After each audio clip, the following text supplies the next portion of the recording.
Welcome back to the Nino Brown Sports Network. Breaking news. The Deion Sanders blackball is starting to snowball around the NFL. I don't know what's going on with Prime right now, but his fate is definitely being tested right now by all uncontrollable situations that money can't fix.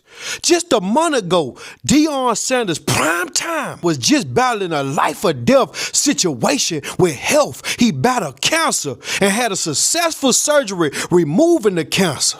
And then his two sons were seemingly looking to have promising NFL careers after showing good potential in the preseason games that they played in. Shedeur Sanders had an amazing game against the Carolina Panthers, but then he got injured in the practice and was ruled out for the next game. But this week, he returned in the following game against the Los Angeles Rams, where he was put in with the third team, and he played horrible. He looked awful in this game. He was sacked 5 times, and one of the sacks was for over negative 35 yards. The coach pulled a real bold move that exposed his intentions for Shedeur Sanders. He pulled Shadour out of the game and put in Snoop Tyler Huntley. Now, mind you, Snoop Tyler Huntley is a fourth screen projection, and it don't even seem that he might make the team. And mind you, the Browns were down at this point, and there was about 2 minutes left on the clock for the game. This would have made Shadour claim to fame rise, but they ain't want that. They did not want to leave Shadour in that game to show his comeback ability.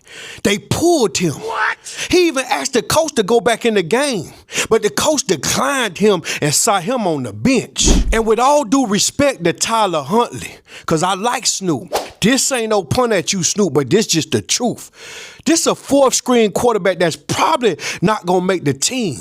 But he was elected to go lead the Cleveland Browns back to a preseason victory. And he did just that.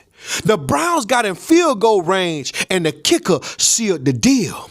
But that was strategically planned, because they wanted to leave mockery on Shadour's name with a bad game being the last thing that people see of him this season. Because keep in mind, Shadour is a third screen quarterback on that depth chart, so he probably won't get in the game at any point this year. Because unless Flacco or Gabriel get hurt, and there's a slim chance of that occurring, but it's definitely possible for a 40-year-old Joe Flacco. But we wish him the best though. However, things get worse for the Sanders family. Deion's other son, Shiloh Sanders, got into a fight in this game last night, and he was ejected. And it was reported that he was already on the chopping block over there at the goddamn Tampa Bay Buccaneers, because they wasn't impressed with his preseason display. So during this final game, he punched one of the Buffalo Bills players after the player was intentionally provoking him during the game. He was starred with him. The head coach even noticed that this was going on, and he argued with the refs in Shiloh Sanders' defense. But the refs had already received notification from the league office to do everything in their power to get Deion Sanders out of their league, and they executed that. After being ejected out of his final preseason game, Shiloh Sanders woke up this morning with horrific news. The team announced that they waived him and he is no longer on their roster. His player card to enter the stadium, enter practice, been revoked, declined. You can't even come back to the...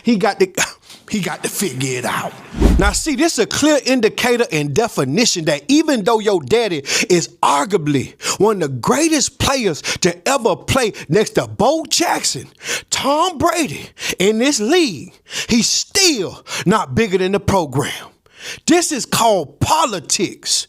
This is the clearest metaphoric message of being Willie Lynch in the NFL. Because the NFL Illuminati is trying to eliminate Deion and his boys. And I want you to pay attention, Because once they done with his sons getting them out the league, they gonna try to target Deion Sanders' coaching career in Colorado next. Because if he don't continue to pull off winning seasons, like the coach from Pittsburgh Steelers that always for 17 seasons, he had winning seasons. That's why he's still the coach of Pittsburgh, even though they ain't made it to the goddamn Super Bowl yet.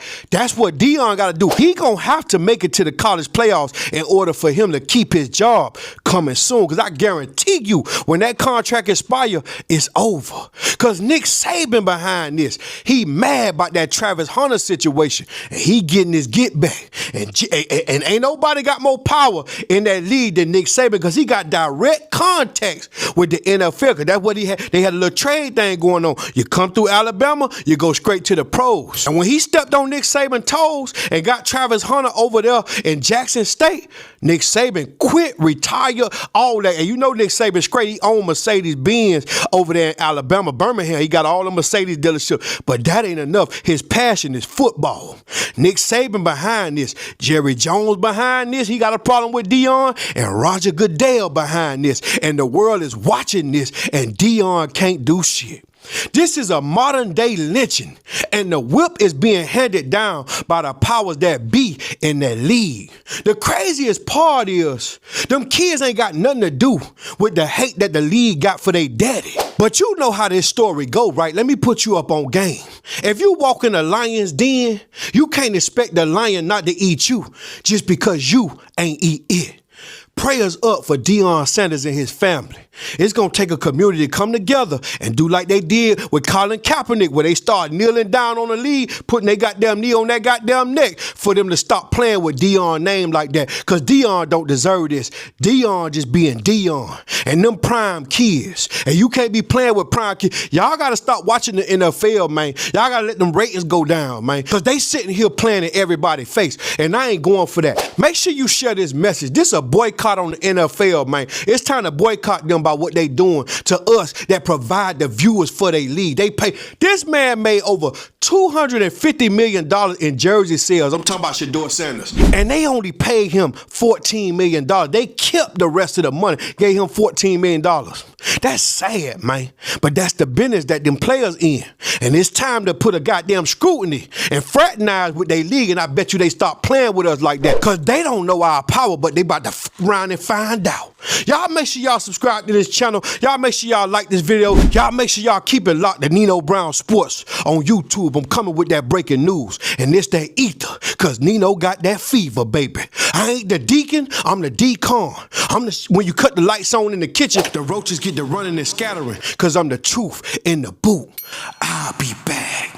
I mean, God's patient with us as humans. We mess up at times, but I don't feel like he throw us away as individuals. So it's different things and different life lessons, you know, you got to go through. And I haven't went through this situation, you know, that I'm in ever. So it's really just a test, you know. I feel like from God or whoever it's from, it's just a test. But anyway, I'm just thankful that I was able to see the day of light and get out there and be able to play. So, you know, they didn't have to let me play. So anything and everything, you know, is good for me. So then, you know, the kids looking up, the kids definitely inspire me, of course, more. It's a lot of people incarcerated that definitely talk to their friends, to talk to me, to tell me my friend from jail was, you know, watching you play and watching everything that's going on. So it's just like the world, you know, I say is so small and everybody sees everything, and I'm thankful to be able to inspire people through everything. Because a lady just told me now, when I'm having a bad day, I just think about Shadour and I'm saying, I'm going to act like Shadour. You know, so like that's so cool, you know, to me that I'm some form of inspiration.